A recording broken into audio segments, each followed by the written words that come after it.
My self Monika बल्ला। बच्चों, मैं आज आपको सर्वनाम पढ़ाऊंगी। सर्वनाम किसे कहते हैं? जो शब्द संज्ञा के स्थान पर प्रयोग किए जाते हैं उन्हें हम सर्वनाम कहते हैं। जैसे मैं, तुम, मुझे, उसने, तुमने आदि। वाक्य के आधार पर समझने का प्रयास करेंगे। जैसे वाक्य है, अंकिता विद्यालय से वापस आई। उसने माँ से कहा, माँ मुझे बहुत जोर से भूख लगी है, आप मुझे कुछ खाने को दे दो। इस वाक्य में उसने और मुझे अंकिता के लिए प्रयोग किया गया है और आप माँ के लिए प्रयोग किया गया है। इन्हीं शब्दों को हम क्या कहते हैं? सर्वनाम कहते हैं। सर्वनाम के भेद, सर्वनाम के कितने भेद होते हैं? 6। सबसे पहले पुरुषवाचक सर्वनाम, प्रश्नवाचक सर्वनाम, निश्चयवाचक सर्वनाम, अनिश्चयवाचक सर्वनाम, निजवाचक सर्वनाम, संबंधवाचक सर्वनाम। सबसे पहले आता है आपका पुरुषवाचक सर्वनाम। पुरुषवाचक सर्वनाम किसे कहते हैं हम?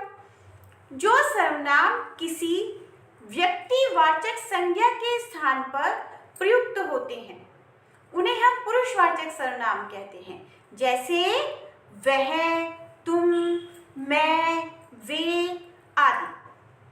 पुरुषवाचक सर्वनाम हमारे 3 प्रकार के होते हैं: उत्तम पुरुषवाचक सर्वनाम, मध्यम पुरुषवाचक सर्वनाम, अन्य पुरुषवाचक सर्वनाम।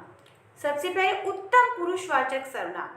बोलने वाला या लिखने वाला स्वयं अपने लिए जिन सर्वनाम शब्दों का प्रयोग करता है उसे उत्तम पुरुषवाचक सर्वनाम कहते हैं। जैसे मैं, मुझे, मेरा, मैंने, हमारा, हम, हमें, हमको आदि।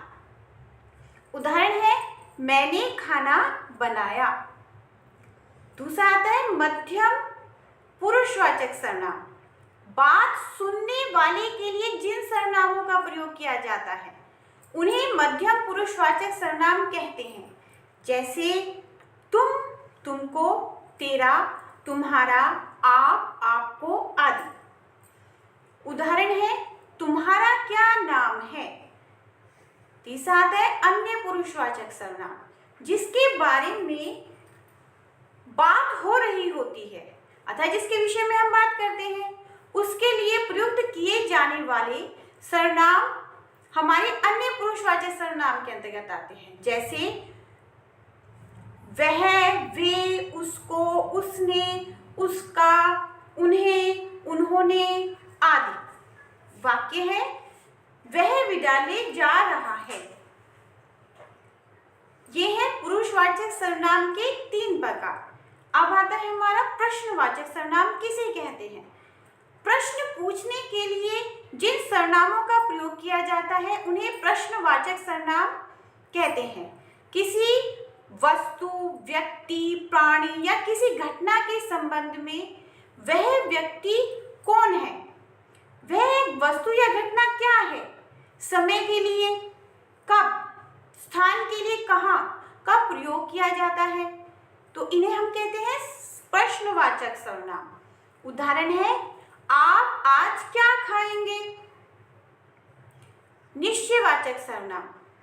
जिन सर्वनामों से किसी व्यक्ति या वस्तु का निश्चित बोध होता है, निश्चय पूर्वक बोध होता है, उसे निश्चयवाचक सर्वनाम कहते हैं। जैसे यह, वे, वह, वे, ऐसे, इनमें आदि। उदाहरण है, यह मेरी किताब है। यह है आपका निश्चयवाचक सर्वनाम। इसी के बिल्कुल अपोजिट होता है अनिश्चयवाचक सर्वनाम।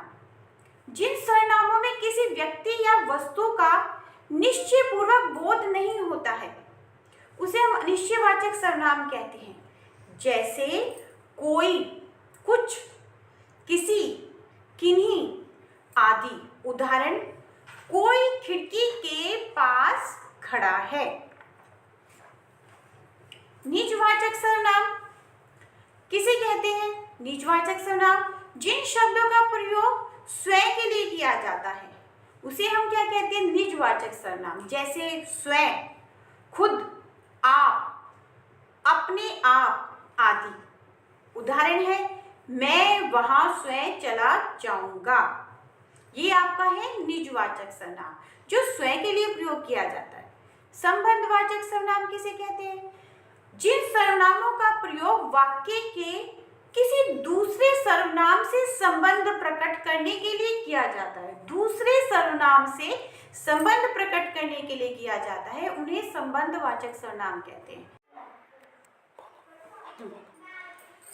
सर्वनाम की रूप रचना। कारक, कारक हमारे होते हैं 8, जैसे कर्ता, कर्म, कर्ण, संप्रदान, अपादान, संबंध, अधिकरण। वह के आधार पर, वह शब्द के आधार पर हम कैसे रचना करेंगे? कर्ता ने कर्म को कर्ण से संप्रदान के लिए, अपादान से संबंध का, की के, अधिकरण में और पर। वह शब्द है एक वचन और बहुवचन के आधार पर। उसमें बनेगा एक वचन में कर्ता वह, उसने, वे, उन्होंने। तो यहां पर आपका आ रहा है ने। फिर आपका आता है कर्म कारक का चिन्ह है को, उसे, उसको एक वचन, उन्हें, उनको बहुवचन। तो इसमें आ गया हमारा को। कर्ण कारक जिसका चिन्ह है से, उससे, उसके द्वारा, तो हमारा हो गया एक वचन। उनसे, उनके द्वारा, हमारा हो गया बहुवचन। संप्रदान कारक का चिन्ह है के लिए, को, तो हमारा इसमें क्या आ गया? उसके लिए, उसको एक वचन, उनके लिए, उनको बहुवचन। अपादान कारक, अपादान कारक का चिन्ह क्या होता है? से, यानी अलग होना, तो उसका क्या होगा? उससे एक वचन, उनसे बहुवचन। संबंध का चिन्ह होता है, संबंध कारक का चिन्ह है का, की, के, तो इससे बन गया उसका, उसके, उसकी, तो एक वचन।